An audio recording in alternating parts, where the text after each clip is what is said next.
साथियों नमस्कार, कैसे हैं आप सब लोग।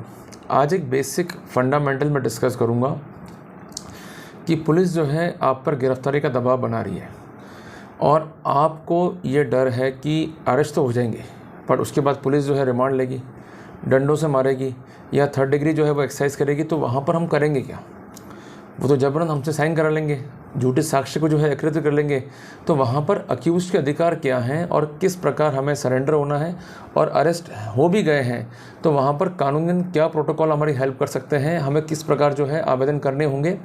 ये सब बेसिक बातें हैं जो आपको पता नहीं होती है, बट जानना बहुत ज़रूरी है। क्योंकि देखो, अरेस्ट कोई भी हो सकता है, कभी भी हो सकता है, क्योंकि पुलिस जब गुंडागर्दी पर उतरती है तो वो जो चाहते हैं वो करते हैं।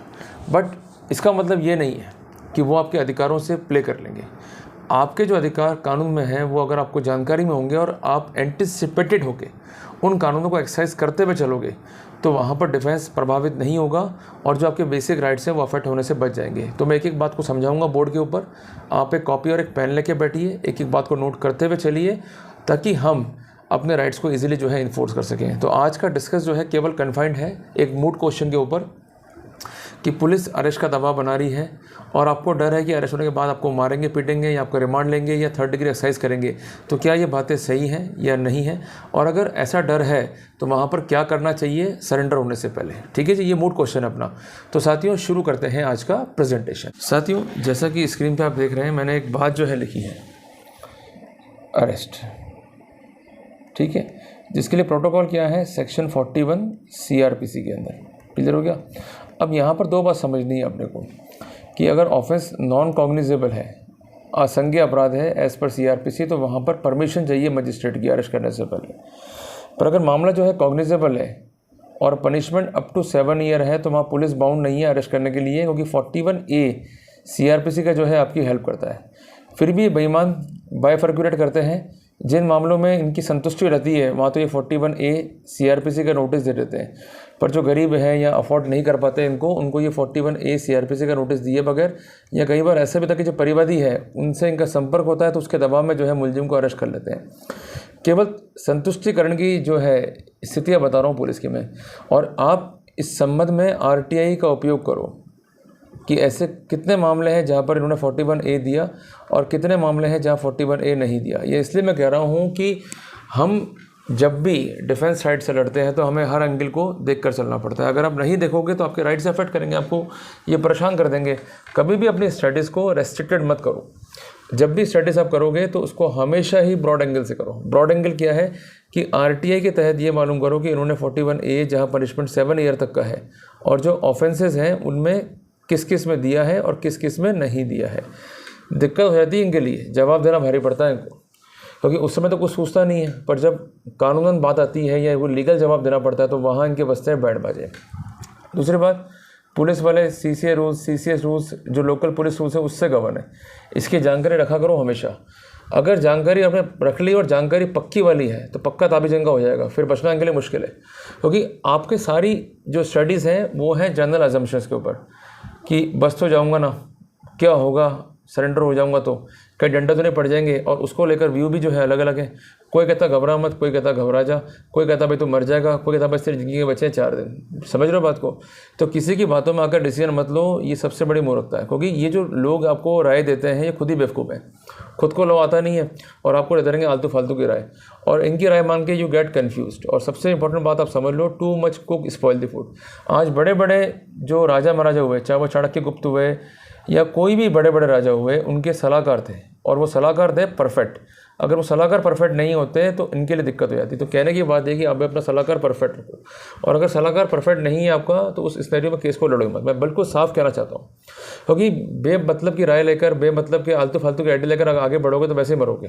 तो आपका जो स्ट्रेटेजिकल वर्कआउट है वो होना चाहिए बिल्कुल perfect and as per the norms. तो आपने को यहाँ दो बात क्लियर हो गई कि नॉन कॉग्निजेबल है तो वहाँ अरेस्ट परमिशन के बगैर नहीं होगा, और परमिशन चाहिए सेक्शन 155 सब क्लॉज 4 CRPC में with section 202 of CRPC। Clear हो गया? और जहाँ तक बात कॉग्निजेबल की है तो वहाँ पर डायरेक्ट अरेस्ट नहीं करेंगे, क्योंकि अगर पनिशमेंट 7 ईयर तक है तो 41A देना मैंडेटरी है, और उसके बाद के जो ऑफेंस हैं तो उसमें आपका रोल क्या दिखाई देता है। बेसिकली बात समझो, अरेस्ट को लेकर कई निर्णय सुप्रीम कोर्ट का है। बट ये बेईमान लोग जो है इसको फॉलो नहीं करते हैं। ये कहते हैं कि भाई अरेस्ट करना पड़ेगा क्योंकि मामला जो है गंभीर है। अरे भाई, seriousness of the offence is not a ground to arrest. Basic rule bail का है, जेल का नहीं है। और सबसे इंपॉर्टेंट बात, आज आप किसी की लाइफ और लिबर्टी से नहीं खेल सकते हो। अरेस्ट के लिए अगर हमको एक बात समझनी है तो हमें सेक्शन 437 सब क्लॉज 4 CRPC का भी पढ़ना पड़ेगा, in the light of section 41 CRPC। अगर सूचना क्रेडिबल है नंबर 1, और आपका इन्वॉल्वमेंट दिखाई देता है, ये भी दिखाई दे रहा है कि आप फ्ली अवे हो जाओगे या जो है आप गवाह को टेम्पर कर सकते हो, आप प्रभावशाली हो, तो वहाँ पर स्पेशल रीजन्स को रिकॉर्ड करके ही अरेस्ट किया जा सकता है और ये रीज़न जस्टिफाई करने पड़ेंगे। सामान्य नियमों को लिखकर अरेस्ट करना अपने आप में ही गैर कानूनी है। यू गॉट द पॉइंट ना? Now everything is clear to you. और सिद्धार्थ बनाम स्टेट ऑफ यूपी, क्योंकि स्टेट ऑफ यूपी में तो एक बेसिक पैटर्न हो चुका है। जो बेसिक लॉ इस पॉइंट पर है वो है ऑनरेबल सुप्रीम कोर्ट का सिद्धार्थ बनाम स्टेट ऑफ यूपी का जजमेंट है, जिसमें ऑनरेबल सुप्रीम कोर्ट ने ये साफ किया है कि power to arrest and justification to exercise this power are two different thing. Power है पर जस्टिफिकेशन भी देना होगा। आप किसी की लाइफ और लिबर्टी से नहीं कह सकते हो। आपने किसी को अरेस्ट करा, उसकी फोटो छप गई, तो उसकी जो लाइफ और लिबर्टी के साथ जो डैमेज करा है, जो उसका रेपुटेशन डैमेज है, उसको कोई भरपाई नहीं कर सकता। और बार बार आप देखते भी आते हो कि कई बार पुलिस पे गलत अरेस्ट करने के लिए या लंबे टाइम तक कन्फाइंड कर दिया तो स्टेट पर कॉस्ट लगता भी है। तो वो क्यों लगाती है कोर्ट है कि उनको मालूम है कि राइट टू लाइफ और लिबर्टी जो है इंपॉर्टेंट है। बट प्रॉब्लम ये है कि जब हम सिस्टम में होते हैं तो हमें समझ आता कुछ नहीं है, बस इधर उधर भागते रहते हैं और हम अपने राइट्स को सिक्योर नहीं कर पाते। अब साथियों, जो बेसिक मूड क्वेश्चन है जिस पर हमको डिस्कस करना है कि अरेस्ट होने जा रहे हैं या हम पर दबाव है, अब अरेस्ट तो होना ही है, सरेंडर होना ही है, क्या करें? और आपको डर भी है कि पुलिस मारेगी, पीटेगी या क्या करेगी या कि हमारा क्या होगा। अब इसको लेकर हम चलते हैं पार्ट नंबर B के अंदर। ठीक है जी, चलिए। अब साथियों, आप पर दबाव है, जो मैंने आपसे कहा कि पुलिस जो है बुला रही है और आपको मालूम है कि अरेस्ट करेंगे, डंडे मारेंगे या 3rd डिग्री देंगे या क्या करेंगे क्या नहीं करेंगे। एक छोटी सी बात समझ लो, सुप्रीम कोर्ट ने बार बार ये कहा है कि आप 3rd डिग्री का उपयोग नहीं कर सकते हो। क्लियर है? आप किसी भी अक्यूज को जो है टॉर्चर नहीं कर सकते हो। उसके जो ह्यूमन राइट्स है उसकी आप वैल्यू करनी पड़ेगी। और चौथी इंपॉर्टेंट बात कि उसका अनवारंट हरेसमेंट नहीं कर सकते हो और कोई भी evidence by the way of coercion exercise नहीं कर सकते हो। इन सबका निचोड़ कहाँ पर है? सेक्शन 24 इंडियन एविडेंस एक्ट में। इतना अच्छा मैंने फंडामेंटल क्लियर कर दिया आपको। अब फिर भी माने या नहीं माने तो वो तो इनका ऑप्शन है। अब बच्चे कैसे इनसे? जब भी इस तरह की स्थितियाँ आती हैं, सबसे पहले एक ज्ञापन तैयार करो जिसको अपन कहते हैं रिप्रेजेंटेशन। ये होना चाहिए डिटेल्ड। ठीक है जी। और शुरू का जो पार्ट है उसमें लिखो preliminary objections on the activity of police. उसमें भाई क्या है, भाई ये फला FIR दर्ज हुई है जिसके कंटेंट इस प्रकार से। अब why the case is not made out. और दूसरी इंपॉर्टेंट बात है कि आप मुझे अरेस्ट जो करने जा रहे हो वहाँ पर मेरे अधिकार क्या है उसको लिखो। और तीसरी इंपॉर्टेंट बात, संभावनाएं बताओ कि आपने ये कहा है कि मुझे मारोगे, पीटोगे, टॉर्चर करोगे या मुझे जो परिवादी पक्ष है वो मारेगा, पीटेगा। संभावना से कई चीज़ें जो हैं पुलिस को स्पष्ट रहती है कि भाई अगर इसको कुछ हो गया तो हमारे बच जाएंगे बैंड बाजे। क्योंकि देखो, जब भी आप कोर्ट में होते हो पेश, आपका होता है मेडिकल। ठीक है, उसके लिए कानूनी प्रोटोकॉल भी है। CRPC में से कई धारा है जो आपको कानूनन जो है प्रोटेक्शन प्रोवाइड करती है कि आपका अनड्यू असॉल्ट तो नहीं हुआ है पुलिस थाने पे, और मेडिकल इसलिए मस्ट है। और आप सबसे पहले काम ये करा करो कि पहले आपको ज्ञापन देना है, नंबर 1। नंबर 2, जरी एडवोकेट जो है नोटिस दो। और नंबर 3, उसके बाद आप कोर्ट में जो है सरेंडर करो हमेशा। और कोर्ट में बात का एप्रीहेंशन लिख के रख दो कि भैया मुझे मारेंगे, पीटेंगे, मुझे 3rd डिग्री देंगे, इन्होंने कहा है, तो कोर्ट उनको पाबंद कर देगी। और एक बार कोर्ट ने इनके हाथ पर बांध दी है फिर ये कुछ नहीं कर सकते, क्योंकि हर समय फिर कोर्ट को जो है मॉनिटरिंग करना पड़ेगा। और एक बेसिक मैं आपको लॉ लिख के दे रहा हूँ, ये आप निकाल लो हमेशा। 2016 SCC supreme court cases page 277 कि कोर्ट जो है इन्वेस्टिगेशन की प्रोग्रेस को और इन्वेस्टिगेशन में होने वाली एक्टिविटी को मॉनिटर कर सकता है। क्लियर है? तो कहने की बात ये है कि जब आपको ये मारेंगे, पीटेंगे, फिर शिकायत करोगे, इससे बेटर कि पहले ही प्रिकॉशन या प्रोटोकॉल जो है लेके चलो। सारी की सारी बातें आप लिख के दो। जितना कागज़ आप मोटा करोगे, जितना कागज़ में आप लिख के दोगे, उतना उनके लिए दिक्कत है। और इनको बाय नेम पार्टी बना दिया करो कि भाई इन्होंने मुझे कहा कि मारेंगे, पीटेंगे। और एक बार कोर्ट के संज्ञान में मैटर है और कोर्ट ने इनको पाबंद कर दिया और कोर्ट ने इनके खिलाफ एक इंस्ट्रक्शंस पारित कर दिया कि इसको कुछ नहीं होना चाहिए और उसका मेडिकल जो है आप टाइमली जो है सबमिट करोगे, तो वहाँ पर कोई भी दिक्कत आपको नहीं होगी। देखो, जो काले कोट वाले हैं इनसे खा के डरती इसलिए क्योंकि ये जो पुलिस की गतिविधियां है ना उसमें ये रोक लगाते हैं। और पुलिस जो है इनको लॉ नहीं आता है। मैं मैक्सिमम कह रहा हूँ 70% पुलिस वालों को लॉ नहीं आता है। मैं खुद इस बात को लेकर श्योर हूँ। गुंडागर्दी करते हैं जी। अरे भाई तेरे को उठा के ले जाएंगे, हम तेरे को मारेंगे, बस इसी में है लपड़ झप्पड़ और कुछ भी नहीं है इसके अलावा। और जो 30% पढ़े लिखे हैं वही आपकी बात समझ पाते हैं अगर उन तक आपकी फाइल है तो। और ये तो ऐसी तरह क्या करते हैं, मतलब ये सुप्रीम कोर्ट को जो है कुछ नहीं समझते हैं, ये समझते हैं कि हम ही हम हैं और रूल ऑफ लॉ तो कुछ भी नहीं है, कचरा है। तो कहने की बात ये है कि जो ये 70% वाली कम्युनिटी है इससे पाला जो है हमारा ज़्यादा पड़ता है। तो आपको ये तंग नहीं करें तो सबसे पहला स्टेप ज्ञापन, जिसको हम बोलते हैं रिप्रेजेंटेशन। क्लियर हो गया। दूसरा है वकील का नोटिस, और तीसरा है कोर्ट में आवेदन, और सरेंडर भी कोर्ट में होना है आपको। फिर कोर्ट से कस्टडी जो है जानी चाहिए पुलिस के पास में। तो हर चीज़ कोर्ट के संज्ञान में आ गई आपके, अब आपको डर वाली बात नहीं है। ना आपको ये मारेंगे, ना आपको पीटेंगे, ना आपको ये हैरेस करेंगे, ना परेशान करेंगे। और आप ये लिख दो कि ये मुझे फोर्स कर सकते हैं, तो इसलिए जब भी कोई भी स्टेटमेंट मेरे रिकॉर्ड किए जाए वो बिफोर मजिस्ट्रेट रिकॉर्ड किए जाए as per section 164 of CRPC। और आप मजबूत रहो, वकील मजबूत करो कि वकील जो है आपके साथ में रहे। और आपका अधिकार भी है 41D CRPC में कि जब भी कस्टोडियल इंट्रोगेशन होगा तो वकील का प्रेजेंस उससे डिस्कस करने का आपका अधिकार है। तो जब अधिकार कानून में तो उसको क्यों नहीं उपयोग करते हो मेरे भाई? उपयोग करो। और जैसे उनको लगता है कि भाई इसके साथ में कोई बंदा खड़ा हुआ है, कोई प्रोटेक्टर साथ में खड़ा हुआ है, तो इनकी बच जाते हैं बैंड बाजे। बहुत क्लियर है बात ये। देखो ये वैसी स्थिति कि अगर आपके पीछे किसी का हाथ नहीं है, कोई आपका गॉडफादर नहीं है, तो आपको लोग ले लेंगे हल्के में, मजाक में ले लेंगे। पर उनको मालूम कि पीछे गॉडफादर बैठा हुआ है, पीछे मजबूत वकीलों की बैटरी लगी हुई है, वो नियम कायदे कानून जानते हैं। इवन अक्यूज भी लिटरेट है, और अक्यूज भी नियम कायदे कानून जानता है, वो अपने बचाव के रास्ते जानता है तो इनके लिए ट्रबल हो जाती है। तो बाय फोर्स ये एविडेंस कलेक्ट नहीं कर सकते, और करते भी हैं, आपको तंग करते हैं। कुछ मत करो, आपका वकील खड़ा ही है, सूचना पहुंच जाएगी, तुरंत कोर्ट में दाखिल कर दो अर्जी कि साहब उसको मार रहे हैं, पीट रहे हैं, या कंपेल्सन करके एविडेंस को जो है कलेक्ट कर रहे हैं।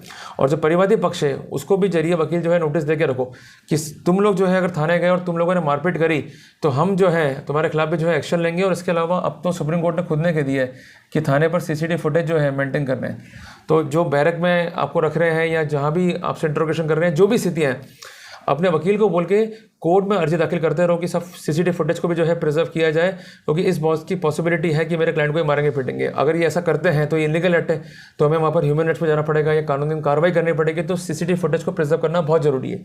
और सेक्शन 91 CRPC की अर्जी आप दाखिल करो। मैं आपको बार बार कहता हूँ, इवन पुलिस को नोटिस दो कि ये फुटेज जो है रिमूव नहीं की जाए। अगर आप रिमूव करते तो इवन आप भी सेक्शन 201 IPC में जिम्मेदार है, क्योंकि आप पहली बात तो क्राइम कर रहे हैं, दूसरी बात मेरे क्लाइंट को मारपीट रहे हैं, उसके ह्यूमन राइट्स को वॉयलेशन कर रहे हैं, चौथी बात अगर एविडेंस हमें रिक्वायर्ड हुई और आपने इसको नष्ट कर दी तो जिम्मेदारियाँ सारी आपकी होंगी। तो कहने की बात है, जितना आप लड़ोगे, जितना प्रैक्टिकल चलोगे, जितना आप कानून लिखोगे, उतने ही आपके राइट्स प्रोटेक्ट होंगे। ये कहेंगे भाई क्या रखा है लड़ने में, प्रेम मोहब्बत से बैठ जाते हैं। यहाँ पे काहे की प्रेम मोहब्बत? यहाँ बंदा गिरफ्तार हो गया, बंदे की रेपुटेशन की ऐसी की तैसी कर दी, फिर काहे की प्रेम मोहब्बत? अब तो लड़ाई है, और लड़ाई कानून की है। लड़ाई और जंग कानून से लड़नी है, कानून पढ़ना पड़ेगा। मैं पहले कानून नहीं पढ़ता था तो मेरे लिए दिक्कत ये थी कि मैं चीज़ों को समझ नहीं पाता था। मैं खुद प्रैक्टिकल कर रहा हूँ, पर जब मैं खुद लॉ का स्टूडेंट बना, मैंने फिर LLM करा, मैंने PhD करा, मेरे को चीज़ें क्लियर होती गई, प्रैक्टिकल एंगल से भी और थ्योरेटिकल एंगल से भी। अब मुझे डर नहीं लगता। क्लियर है बात ये? तो कहने की बात है कि आपके राइट्स हैं, अगर आपको जानकारी होंगी तो आप सिक्योर कर पाओगे, जानकारी नहीं होगी तो ये बेवकूफ़ किस्म के लोग आपके जो सिक्योर्ड राइट्स हैं उसको भी अनसिक्योर कर देंगे और उसको बर्बाद कर देंगे। तो कहने की बात है कि आप का अगर ये ट्रीटमेंट कर रहे हैं इनह्यूमन वे में, अनवारंटेड वे में, तो कम से कम आपको लड़ना पड़ेगा। चुप बैठ जाओगे तो मतलब नहीं। दूसरी बात, लड़ने से पहले एक बात को अश्योर कर लो कि हम अंत तक लड़ पाएंगे। ऐसा ना हो कि हवाई जहाज तो उड़ा, आधे रास्ते पहुंचा, उसके बाद खत्म हो गया फ्यूल, फिर लड़ने की कैपेसिटी नहीं है। ये मांग के चलना कि अगर वो पुलिस वाले जास्ती कर रहे हैं, परिवादी पक्ष जास्ती कर रहा है, तो सुप्रीम कोर्ट तक जाना पड़े, मैं जाऊँगा, पर इनको मैं छोड़ूंगा नहीं। इनको मैं सबक सिखा के रहूँगा, क्योंकि इन्होंने मेरे साथ जो है गलत किया है और मेरे राइट टू लिबर्टी के साथ जो है खिलवाड़ किया है। और ऐसे अनेकों जजमेंट है जहाँ पर सुप्रीम कोर्ट ने, इवन हाई कोर्ट ने इलीगल अरेस्ट को कंसिडर करते हुए कंपनसेशन तक के भी ऑर्डर किए हैं। तो जब इतने अधिकार हैं तो आप क्यों घबराते हो? और मैंने कहीं से देखे पुलिस वाले, मतलब मैंने खुद बताओ ना, खुद का एक्सपीरियंस कि शुरू में मतलब शेर बब्बर शेर की हम ये कर देंगे और वो कर देंगे। जैसे ही नियमों में कार्रवाई शुरू हुई, पुलिस रूल्स में, CCA रूल्स में और CCA रूल्स में, या राजस्थान के जो लोकल सर्विस रूल्स बने हुए हैं कंसर्न पुलिस को लेके, वहाँ पर इनको टेंशन हो गई और ऐसे बिग्गी बिल्ली बन गए, अरे भाई बचा लो, कैसे बचेंगे जी, सर्विस हमारी अफेक्ट हो रही है। तो वहाँ पर जो है इनको मालूम पड़ता है कानूनी अधिकार क्या है। जब आदमी खुद डिफेंस में आता है ना, तब मालूम पड़ता है कि भाई डिफेंस का दर्द क्या है। बोलना आसान है, पर डिफेंस का दर्द महसूस करना बहुत मुश्किल काम है।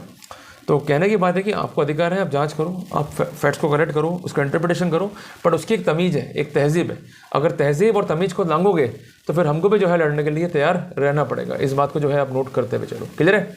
तो साथियों, आज के अध्याय में हमें काफ़ी चीज़ क्लियर हुई है और बोर्ड क्वेश्चन का आंसर भी हमें क्लियर हो गया कि अरेस्ट करेंगे तो वहाँ पर आपके अधिकार क्या है और करना क्या है, उसका मॉडस ऑपरेंडी क्या है। तो साथियों, ऐसे ही अपडेट्स के लिए, लॉ की जानकारी के लिए और बोल्ड कंटेंट के लिए चैनल को सब्सक्राइब करें, ताकि अपडेट जो है आप तक टाइम तक पहुँचे। और साथियों, मैं आप सबसे प्रार्थना करता हूँ, हाथ जोड़ के प्रार्थना करता हूँ, भाई कानून पढ़ लो, मुझ पे एहसान कर दो।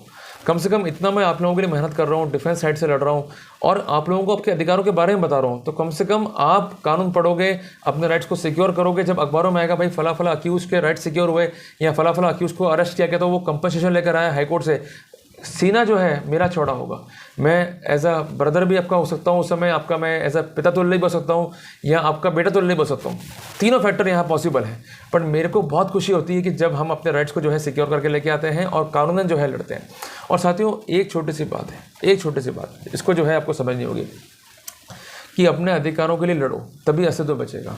और लड़ नहीं सकते तो कम से कम लिखो, और लिख नहीं सकते तो कम से कम मोटिवेट करो उन लोगों को जो कम से कम लड़ रहे हैं स्वयं को बचाने के लिए और उन व्यक्तियों को बचाने के लिए जिनके rights about to be affected हैं। तो साथियों, हम एक साथ रहेंगे, एकजुट रहेंगे, तभी हम लड़ पाएंगे। और कहते हैं ना कि 1 और 1 11 मेरे 11। तो आओ हम मिलते हैं, हाथ से हाथ मिलाते हैं और इस कड़ी को आगे बढ़ाते हुए जो डिफेंस के अधिकार हैं उसको प्रसारित करेंगे। यही हमारा ध्येय है।